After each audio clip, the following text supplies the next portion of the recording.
So hello everyone, welcome to another video on my YouTube channel. So if you are someone who is seeing me for the first time, let me introduce myself quickly. My name is Umam and currently I'm doing my undergraduation from Kirodimal College, Delhi University, and alongside I'm also doing CA. I have cleared my CA Foundation exams in Jan 26 attempt and I have scored 301 marks out of 400. And if I talk about my individual subjects, then in accounting, I scored 74. In business laws, my score was 72. In quantitative aptitude, my score was 68. And in business economics, I scored 87. So, if you are someone who is targeting CA Foundation September 26 attempt and is confused कि अब क्या करना है, 3 महीने बाकी हैं, समझ नहीं आ रहा है एंड आपकी प्रिपरेशन इस टाइम बिल्कुल ज़ीरो है, so I am telling you with a full proof plan. In this video I am going to give you a full proof plan, resources जो कि मैंने खुद यूज़ किए और एक प्रॉपर रोड मैप कि आपको उन रिसोर्सेज को यूज़ कैसे करना है. So even if you are starting from scratch, so from now onwards till 3 months, you can definitely crack. The thing is, जो भी मैं अब आपको बताऊंगा तो आपको एकदम religiously उसको follow करना है and then you are good to go. So without any further delays, let's continue. So what I have created for you guys is, let me show you, is this planner. सबसे पहले हमें ये पता होना चाहिए कि जो हमारे एग्ज़ाम्स हैं उनकी डेट क्या है. Here is the date sheet. तो एज़ यू कैन सी कि जनरली ट्रेंड क्या होता है कि जब भी सीए फाउंडेशन के एग्ज़ाम्स होते हैं तो वो बेसिकली मिड मंथ से स्टार्ट होते हैं. जैसे अगर जनवरी में हो रहे हैं तो वो मिड जैन से स्टार्ट होंगे, मई में हो रहे हैं तो मिड जैन से.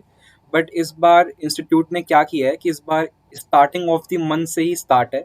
As you can see accounting का एग्ज़ाम 2 सितंबर को है, बिजनेस लॉ का 5 सितंबर, क्वांट का 7 और इकोनॉमिक्स का 9. बट इस बार अच्छी बात क्या है कि ऐसे तो क्या होता है कि हमें 1.5 डे का गैप मिलता है, बट इस बार अकाउंटिंग के बाद यहाँ पे हमें 2 दिन मिल रहे हैं. हमारे पास 3rd of September भी है और 4th of September भी है. तो ये बहुत अच्छी बात है बिकॉज ऑब्वियस सी बात है कि बिजनेस लॉज में जो सिलेबस की वास्टनेस है वो काफ़ी होती है. तो अगर हमारे पास फुल प्रूफ 2.5 डेज होंगे तो वो बहुत अच्छा रहेगा. So if you are preparing for September 26 attempt, so सबसे पहले हमें ये पता होना चाहिए कि हमारे पास दिन कितने बाकी हैं. So as you can see हमारे पास टोटल 93 डेज बाकी हैं. अगर हम लोग ये प्लान मैंने बेसिकली बनाया कि if you are starting from 1st of June, so जून जुलाई अगस्त 3 मंथ्स, तो ये पूरा एक 3 मंथ्स का प्लानर है. तो अगर हम लोग 1st June से अपनी प्रिपरेशन स्टार्ट करें बिल्कुल स्क्रैच से, मतलब आई एम अज्यूमिंग कि आपने मतलब किताबें टच ही नहीं की हैं, तो उसके बाद भी with this plan you can definitely clear your attempt. So 93 days we have. So, whenever you are preparing for an examination, what you have to do is you have to divide your days into phase. So, basically किसी भी exam को clear करने के लिए 2 phase enough होते हैं. First would be our preparation phase and second would be our revision phase. तो जैसा कि 2 सितंबर को हमारा काउंटिंग का एग्ज़ाम है, तो ऑब्वियस सी बात है उससे 3 दिन पहले आप अकाउंट्स पढ़ोगे, तो इसलिए वो 3 दिन मैंने हटा दिए. उस हिसाब से हमारे पास 90 डेज है. जो हमारा फेज़ 1 है, जो कि हमारा प्रिपरेशन फेज़ रहेगा. प्रिपरेशन फेज़ से मेरा ये मतलब है कि उस फेज़ में हम लोग अपना सिलेबस कवरेज करेंगे, अपने कॉन्सेप्ट्स को क्लियर करेंगे और जो भी हमारे पास आईसीआई मॉड्यूल है उसको हम लोग बहुत ही रिलीजियसली अच्छे से सॉल्व करेंगे. तो उसके लिए मैंने रखे हैं 60 days and I am telling you 2 months would be enough. और फेज़ 2 में हमारे पास 30 डेज हैं जिसमें हमारा रिवीजन फेज़ रहेगा. तो if you are targeting CA foundation, तो अगर आपने अच्छे से 2 रिवीजन भी कर ली और 1.5 डेज में आपकी 3 रिवीजन हो गई, तो मिनिमम 3 रिवीजन इनफ होती हैं. फिर चाहे आप सीए इंटर में हो या फिर सीए फाइनल्स, बट अभी तो हम लोग फाउंडेशन की बात कर रहे हैं. तो 30 days would be enough for 2 revision और जो हमारी थर्ड और फाइनल रिवीजन है तो वो हमारी 1.5 डेज में हो जाएगी। तो उस हिसाब से जो हमारा फेज़ 2 है वो 30 डेज़ का रहेगा। अब मैंने क्या किया है कि मैंने यहाँ पे आप सबके लिए एकदम डे वाइज़ मैंने एक प्लानर बना दिया है कि if you are starting from 1st of June तो आपको पर सब्जेक्ट कौन से टॉपिक्स करने हैं, कौन से सब्जेक्ट करने हैं, ठीक है? क्या होता है ना कि if you are preparing for CA foundation for the first time, कि आप एक न्यू कमर हो, आप पहली बार अटेम्प्ट देने जा रहे हो, पहली बार आपने बुक्स उठाई हैं, तो कई बार ना हमें पता नहीं होता है कि हमें किस चैप्टर को कितना टाइम देना है, हमें किस सब्जेक्ट पे कितना टाइम लगाना है। तो उससे क्या होता है ना कि कई बार जो हमारा टाइम होता है वो वेस्ट हो जाता है। बट एज़ यू नो कि मैंने क्रैक कर रखा है एग्जामिनेशन फर्स्ट अटेम्प्ट में, वो भी एक रेगुलर कॉलेज के साथ, तो मुझे आइडिया है कि यार इस सब्जेक्ट को इतना टाइम देना है, इसमें ये करना है, इस सब्जेक्ट की ये रिक्वायरमेंट है, और सब्जेक्ट वाइज किस चैप्टर को किस तरीके से करना है, और मोस्ट इम्पॉर्टेंटली उस चैप्टर को कितना टाइम देना है। तो इसलिए मैंने क्या किया कि मैंने यहाँ पे बिल्कुल एक प्लानर बना दिया जो कि 1 से लेकर पूरा का पूरा जुलाई तक है। हमारे यहाँ पे मैंने प्लानर बना दिए जिसमें मैंने सब्जेक्ट वाइज बता दिया है कि जैसे कि 1 तो सबसे पहले अकाउंटिंग में आपको बीआरएस से स्टार्ट करना है, लॉ में आपको कंपनीज एक्ट पहले उठाना है, क्वांट में आपको मैथमेटिक्स और फाइनेंस करना है। मैंने स्टार्टिंग से बिजनेस इको इसलिए नहीं लिखा है क्योंकि ऑब्वियस सी बात है, अब यार हम लोग इंसान है, मशीन तो है नहीं, तो एक दिन में यार 3 सब्जेक्ट हो पाते हैं, इससे ऊपर नहीं हो पाता है। तो इसलिए मैंने इस पे फोकस किया है कि पहले जो आपका फर्स्ट मंथ है उसमें आप 3 सब्जेक्ट्स को लेके चलो, अकाउंटिंग, लॉ को और क्वांट को। बिकॉज जो इको होता है वो ऑब्वियसली बात है, मतलब ईजी होता है, तो उसमें इतने एफर्ट्स मारने की नीड होती नहीं है, आराम से वो हो जाता है कि अगर आपने एक डिसेंट प्रिपरेशन भी किया ना तो उसके बाद भी यू कैन डेफिनेटली हिट 70+। तो that's not a big problem, right? और मैंने यहाँ पे बहुत ही अच्छे से प्लान करके एकदम मैंने यहाँ पे दिया है कि लेट सपोज अगर आप कंपनीज एक्ट कर रहे हो लॉ में, तो आप मैंने उसमें आपको अप्रॉक्स पूरे 9 दिन दिए हैं। तो मतलब मैंने बहुत सोच समझ के आपको जो दिन है वो एलोकेट किए हैं कि यार कंपनीज एक्ट अगर आप उठाते हो तो यार वो आप 9 दिन में आराम से कर लोगे, ठीक है? और अगर मैंने यहाँ पे ना मतलब एक एवरेज स्टूडेंट का माइंडसेट भी रखा है कि यार चलो लेट्स सपोज आप एवरेज हो, आपको चीज़ें थोड़ा कम टाइम में समझ आती हैं, तो उसके हिसाब से भी यार मतलब कंपनीज एक्ट अगर आप पढ़ते हो ना तो 9 दिन बहुत होते हैं। ऐसे फिर पार्टनरशिप और ऐसी सेम मैंने क्वांट में कर रखा है। तो अगर आप ये सीक्वेंस फॉलो करते हो ना तो मतलब ये जो प्लानर है वो रियलिस्टिक भी है, बर्नआउट भी नहीं होगा।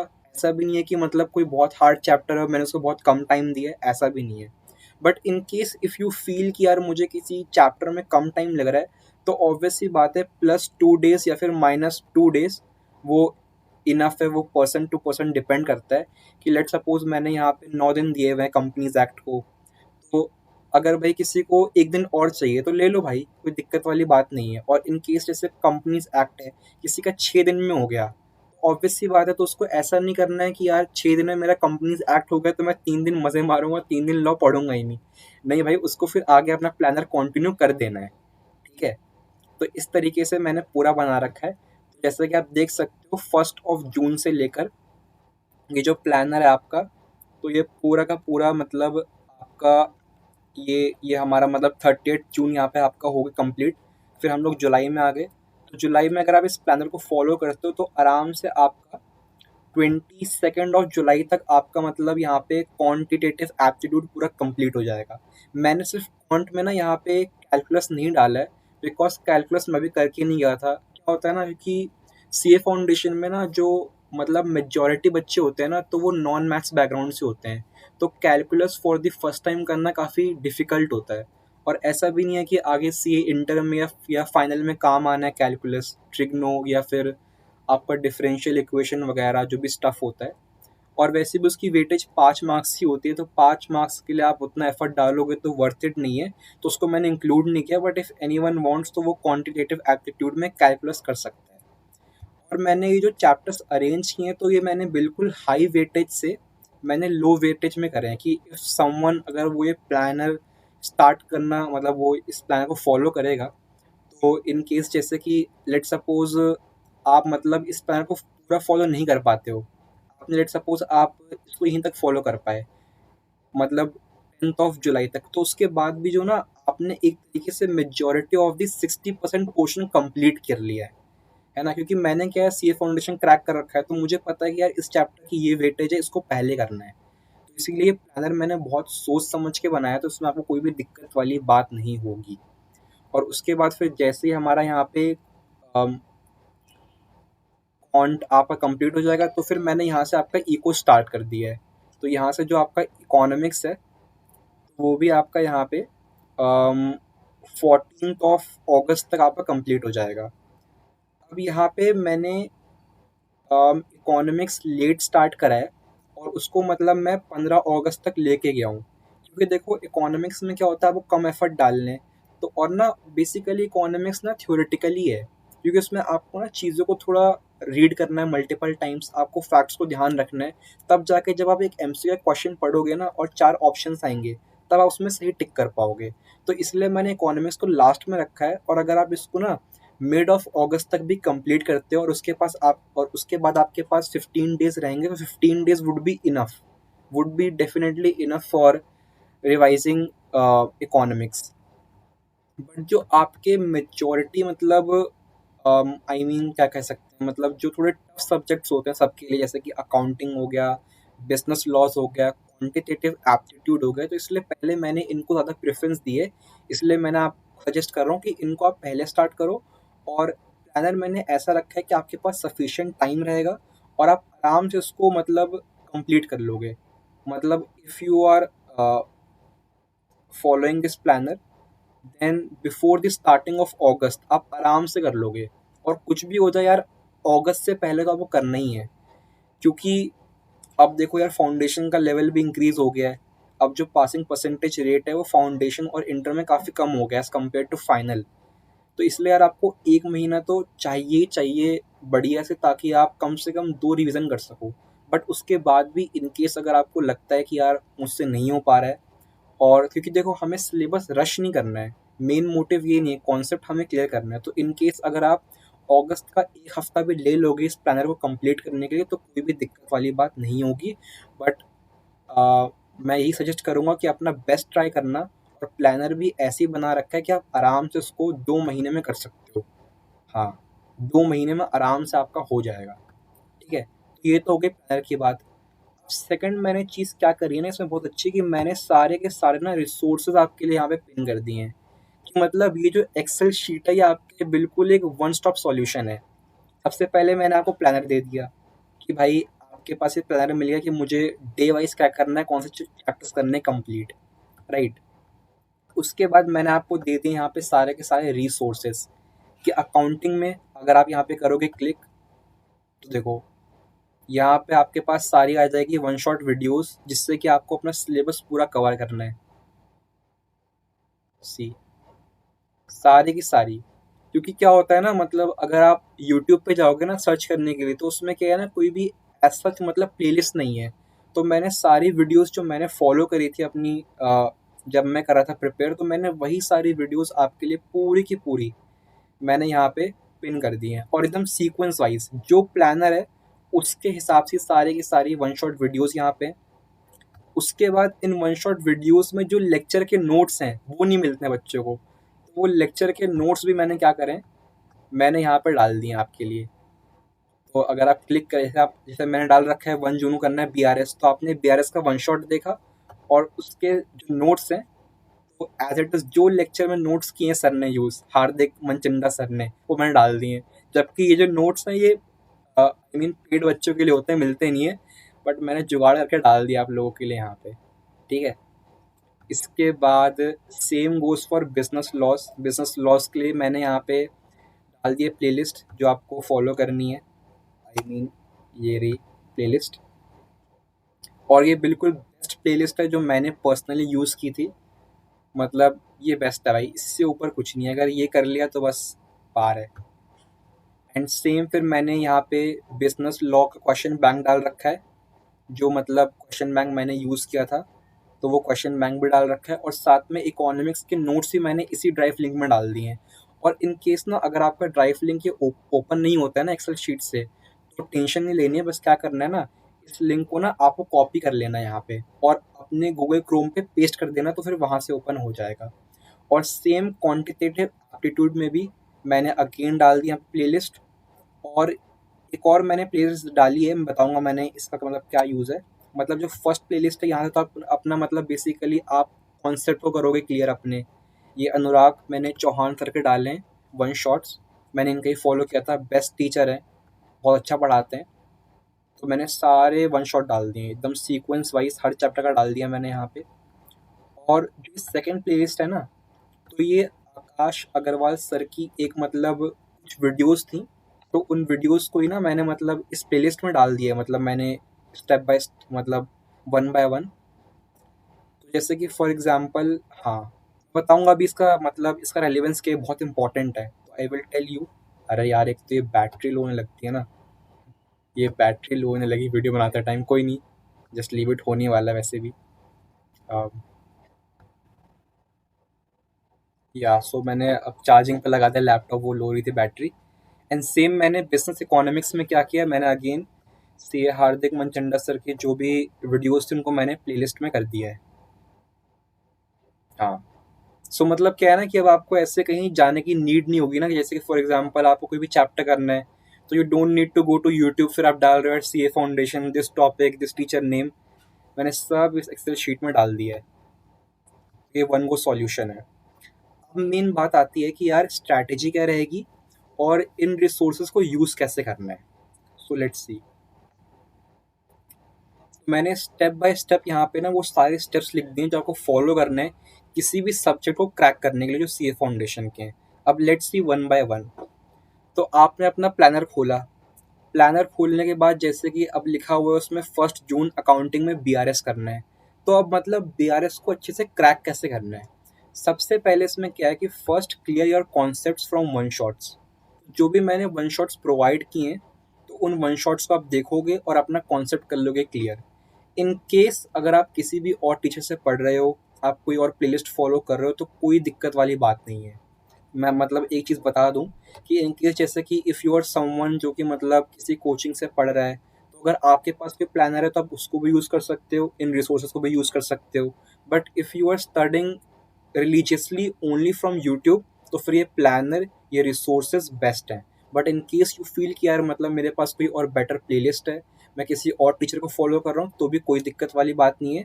बट ये जो स्टेप्स हैं ये आपको फॉलो करना है, बिकॉज ये बेस्ट स्टेप्स हैं। मतलब अगर इसको फॉलो कर लिए, चेकलिस्ट है, राइट। तो एक बार आपने अकाउंटिंग में क्या किया कि आपने कॉन्सेप्ट्स कर लिए क्लियर, उसके बाद आपको सॉल्व करना है each and every question of ICA module. Because institute जो है वो आजकल ऑब्वियसली बात है चैट जीपीटी का यूज़ करने लगा है, खासकर इंटर में, for making of question papers. But definitely वो जो बेस लेते हैं वो आईसीआई मॉड्यूल का ही होता है।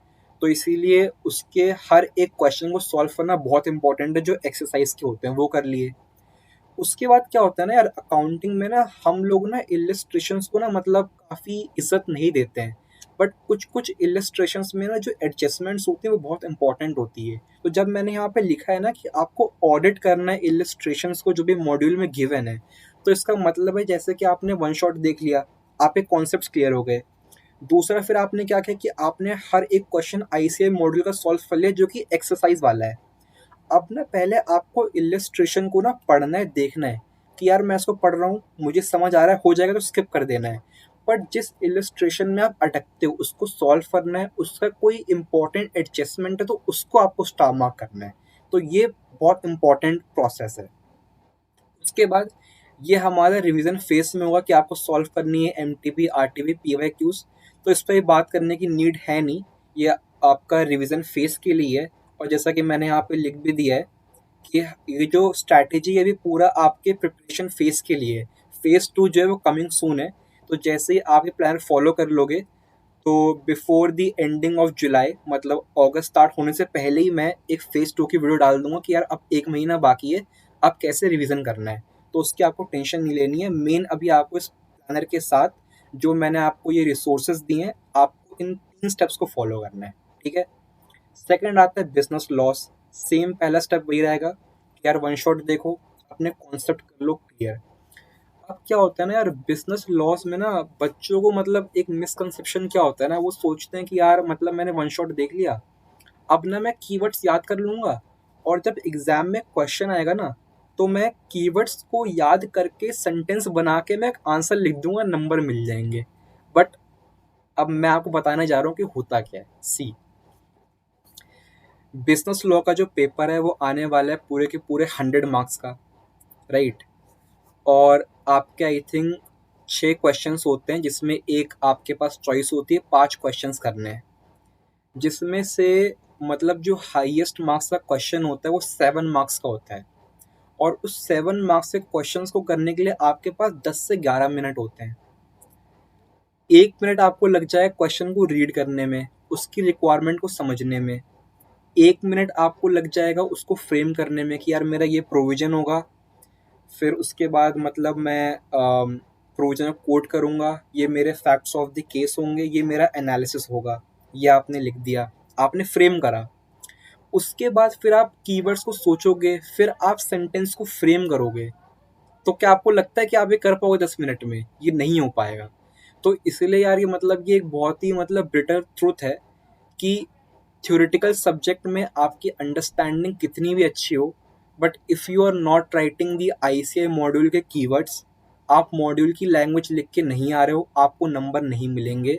तो उस लैंग्वेज को लिखने के लिए आपको वो लैंग्वेज याद करनी पड़ेगी। जो भी सेक्शंस हैं, सेक्शंस याद नहीं करने हैं, बट जो प्रोविजन है वो प्रोविजन आपको याद करना है। एंड देखो यार, मुझे पता है हम लोग रोबोट नहीं है, right. We are not machines, we are human beings. तो इन केस अगर आप, मैं ये नहीं कह रहा कि आप 100% एग्जैक्ट याद कर लो लैंग्वेज, बट इन केस अगर आप याद करते हो और 70 to 80% भी, कि चलो 60% भी अगर आपकी लैंग्वेज मैच हो गई आईसीआई मॉड्यूल से, आपको नंबर मिल जाएंगे। बट वो 60% मैच कराने के लिए you have to give effort. आपको याद करना पड़ेगा, आपको थोड़ा मगअप करना पड़ेगा। जो कॉन्सेप्ट समझ लेगा उसका कुछ नहीं होगा, जो सिर्फ रट्टा मार लेगा उसका भी कुछ नहीं होगा। तो आपको कॉन्सेप्ट भी समझना है, but at the same time concept समझने के बाद थोड़ा रट्टा मारना पड़ेगा। भाई ये कड़वी बात है, मान लोगे तो हो जाएगा एक बार में, नहीं मानोगे तो पछताओगे फिर। तो इसीलिए फिर क्या करना है ना आपको, और इसीलिए ना मैंने प्लानर में भी क्या करा है ना, लॉ में, अगर मैं बताऊं तो जैसे कि अम, एक मिनट। अब जैसे कि मैंने यहाँ पे ना कंपनीज एक्ट को मैंने 9 दिन दिए हैं। तो अगर ना आप कॉन्सेप्ट समझने जाओगे ना, तो आप आराम से 2 दिन में ही पूरे कंपनीज एक्ट को समझ लोगे कि भाई ये कंपनीज एक्ट होता है, इसमें ये सेक्शन है, इसमें ये प्रोविजन है, आपको आराम से समझ आ जाएगा। दिक्कत कहाँ होगी? याद करने में, सेक्शंस को याद करने में, फीचर्स को याद करने में, जो फैक्ट्स ऑफ द केस है उनको याद करने में, रेफरेंस केस को याद करने में। तो ये जो मैंने आपको और एक्स्ट्रा 7 दिन दिए हैं ना, ये मैंने आपको याद करने के लिए दिए हैं कि आप आईसीआई मॉड्यूल को उठाओ, उसको रीड करो, इंपॉर्टेंट कीवर्ड्स को हाईलाइट करो और याद करो। सिर्फ आपको प्रोविजन याद करना है। और हाँ, मैं एक और चीज़ बता दूं कि ना मेजोरिटी ऑफ द बच्चों को ना, मतलब लॉ में क्या रहता है ना, उनको एक राइटिंग प्रैक्टिस का भूत होता है। But let me say this to you very clearly, अगर प्रोविजन याद है आंसर लिख लोगे, प्रोविजन याद नहीं है तो अगर किसी स्टूडेंट ने 500 क्वेश्चन भी लिखे हैं वो तब भी नहीं लिख पाएगा। Let me give you an example. मैं एक क्वेश्चन बता रहा हूँ आपको। एक फर्म है, फर्म के अंदर 3 पार्टनर हैं। 2 पार्टनर ने, लेट सपोज 3 पार्टनर है ए बी सी। जो आपके बी और सी पार्टनर है ना, तो उन्होंने ए पार्टनर को रिस्पॉन्सिबिलिटी दे रखी है कि यार मतलब जो भी हमारे पास इन्वेंट्री में स्टॉक रखा हुआ है ना, तो इस स्टॉक को 1 लाख से नीचे नहीं बेचना है, 1 लाख से नीचे नहीं बेचना है। अब बी और सी चले गए घूमने के लिए वेकेशन पे, और क्या हुआ कि जो मार्केट है वो क्रैश हो गया और इन्वेंट्री के दाम बहुत गिर गए। तो इमरजेंसी की सिचुएशन में ए ने क्या करा, उस स्टॉक को 50,000 में बेच दिया।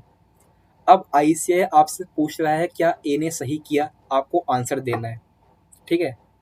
अब जिसको प्रोविजन याद है, अब यहाँ पे आपका पार्टनरशिप एक्ट 1932 का प्रोविजन आता है, मुझे सेक्शन नंबर आई थिंक, अगर इफ आई एम राइट तो सेक्शन 21 होता है। तो अकॉर्डिंग टू सेक्शन 21, अगर मतलब पार्टनर ने कोई भी एक्ट किया है इमरजेंसी में with the for the interest of the firm, तो जो भी एक्ट है वो एप्लीकेबल होता है फर्म में। तो यहाँ पे बिल्कुल ठीक है, वो जो ट्रांजैक्शन है वैलिड है। अब ना जिसने ये प्रोविजन याद कर रखा है और उसने ये प्रोविजन लॉ में लिख दिया सेम आईसीआई की लैंग्वेज में, बस नंबर मिल जाएंगे। बाकी जो कंक्लूजन है, जो एनालिसिस होता है, जो फैक्ट्स ऑफ द केस होते हैं, तो वो तो ऑब्वियस सी बात है कोई याद नहीं कर सकता है, वो क्वेश्चन टू क्वेश्चन वेरी करता है। बट मेन चीज़ मैं आपसे यही कहना चाह रहा हूँ कि यार एक बार वन शॉट देख लिया, कॉन्सेप्ट क्लियर हो गया, तो जितना आप टाइम स्पेंड करोगे लॉ में आईसीआई मॉड्यूल के साथ उतने अच्छे आपके नंबर आएंगे। और लास्ट में जैसे कि मैंने आपको रिसोर्सेज में क्वेश्चन बैंक प्रोवाइड कर रखी है, तो एक क्वेश्चन बैंक आपको क्वेश्चंस करने हैं। लेट्स सपोज 50 क्वेश्चंस हैं, तो आप उसमें से 10%, बस 10 क्वेश्चंस आप लिख के देख लो, बाकी सारे क्वेश्चंस को आप कर लो मतलब ऑडिट कि यार ये क्वेश्चन है, ये रिक्वायरमेंट है, कौन सा प्रोविजन लगेगा, दैट्स इट। सब लिखने की नीड नहीं है। क्वांट में अगेन सेम, सबसे पहले आप अपने कॉन्सेप्ट्स तो करोगे क्लियर वन शॉट से, उसके बाद आपको आईसीआई मॉड्यूल का हर एक क्वेश्चन करना है। बट क्वांटिटेटिव एप्टीट्यूड में बहुत क्वेश्चंस होते हैं, आपको सिर्फ और सिर्फ जो एक्सरसाइज में क्वेश्चंस गिवन है आपको वही वाले करने हैं। इलिस्ट्रेशंस, एग्जाम्पल्स या फिर जो भी अलग से पता नहीं क्या कुछ प्रैक्टिस प्रॉब्लम्स होती हैं वो आपको नहीं करने। सिर्फ जो एक्सरसाइज 5A, एक्सरसाइज 5B करके क्वेश्चंस होते हैं आपको बस वो सॉल्व करने हैं। उसके बाद ना ये जो मैंने लिखा है ना, then watch and practice all variety videos to gain confidence. तो ना रिसोर्सेज में क्या किया है ना, मैंने आपको यहाँ पे लिखा है ना to cover all varieties of questions, इसमें मैंने आपको प्लेलिस्ट दी है, मैं बता रहा हूँ उसको कैसे यूज करना है। खुल जा भाई। हाँ, तो जैसे कि आपने ना मैथमेटिक्स ऑफ फाइनेंस जो मैंने आपको वन शॉट दिया है, अनुराग चौहान का आपने देख लिया, तो उस वन शॉट को देखने के बाद उससे मेजॉरिटी ऑफ द जो आईसीआई मॉड्यूल के क्वेश्चन हैं वो कवर हो जाएंगे। फिर आपने अपनी आईसीआई मॉड्यूल सॉल्व कर ली क्वेश्चन बाय क्वेश्चन। उसके बाद ना आप ये वीडियो देखोगे। अब इस वीडियो में अच्छी बात क्या है कि ये जो सर है बहुत बढ़िया सर है, तो ना इन्होंने हर चैप्टर को 2 घंटे से ना कम में रिवाइज करा रखा है। सारे कॉन्सेप्ट, सारे फॉर्मूलाज और जितने भी वैरायटी ऑफ द क्वेश्चंस आ रखे हैं, पीवाईक्यूज, एमटीपी, आरटीपीज, मतलब मैथमेटिक्स ऑफ फाइनेंस से ना इंस्टीट्यूट जिस तरीके के क्वेश्चन पूछ सकता है घुमा फिरा के 90% कवर है।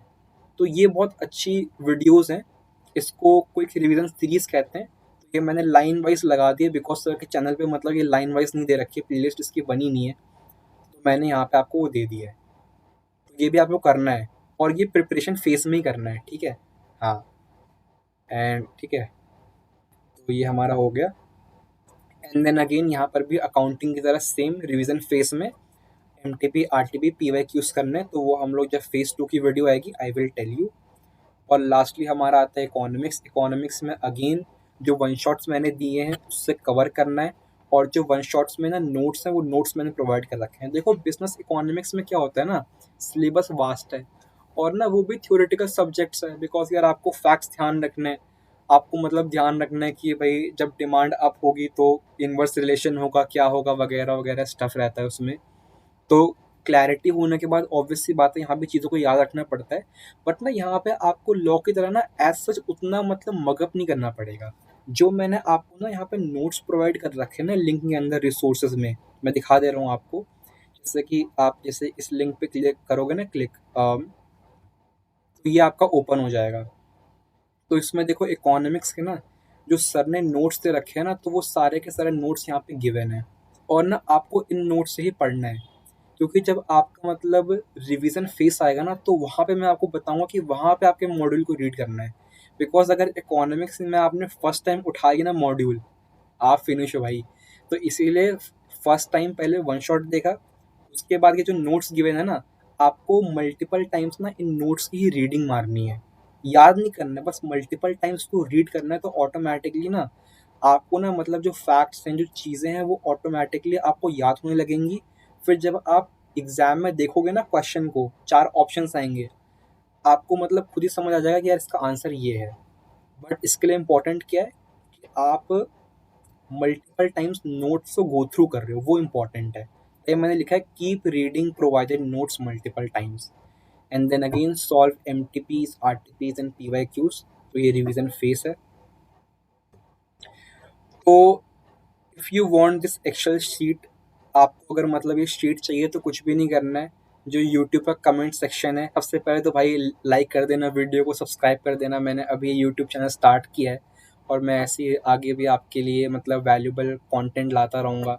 अभी फाउंडेशन के लिए है, इंटर में होपफुली रैंक आ गई तो फिर रैंक की वीडियो आएगी भाई। जब आप आ जाओगे सितंबर 26 करके पास इंटर में, तो आपको कैसे चीज़ों को करना है, देन फिर आगे आर्टिकलशिप, मतलब फर्दर जैसे जैसे मैं अपनी जर्नी में आगे बढ़ूँगा, उससे मैं जो भी सीखूँगा, जो मेरे एक्सपीरियंसेस होंगे, तो definitely I will make videos to provide the ultimate value to you guys, कि जो गलतियाँ मैंने करी वो आप ना करो, राइट। तो इसलिए please like the video, subscribe my channel, और फॉर दिस एक्सेल शीट आपको बस कमेंट में अपनी ईमेल आईडी शेयर कर देनी है। तो विद इन 3 to 4 आवर्स मैं आपके ईमेल आईडी पे जो एक्सेल शीट है मैं सेंड कर दूंगा।